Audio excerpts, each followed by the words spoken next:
அப்போ பரவாயில்லையே. ஒரு ஒரு ஒரு விளக்கமுறை வந்து 70 ரூபா போல இருக்கு. ஆ ம் சரி சரி. கிழிச்சிட்டிங்களா? கிழிக்கணுமா? அவ்வளோதான், முடிஞ்சுது. எத்தனை மரம்? 2 மரம் க்ளீன் பண்ணாங்க. ம் ஒரு விளக்கமாரி சீவி வச்சுருப்பீங்க போல இருக்கு. இல்லை, இப்போ சீவனது தான். ம் இது வந்து அடி வெட்டி இருக்கும், அதில் இதில் அடி வெட்டாமல் இருக்குது. ஏன் வெட்டுறதுக்கும் வெட்டாததுக்கு என்ன வித்தியாசம்? எல்லாம் நல்லா இருக்கும்.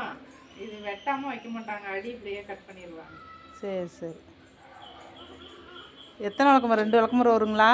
ஒரு விளக்குமாறு தான், ஒரு குடி வரும். சரி, 2ன்னா எனக்கு ஒன்று கொடுப்பீங்கன்னு பார்த்தேன். 1.5 குடி வரும். ம் சரி சரி. மழை வேற இருட்டுது. ஆமாம், அதான் கிளம்பியாச்சு. இதெல்லாம் அள்ளி போட்டு கொளுத்திட்டு தான் போகணும். பச்சை மட்டை எரியுங்களா? அதெல்லாம் எரியும். பச்சையோட காஞ்சதும் போட்டாங்க எரியும். சரி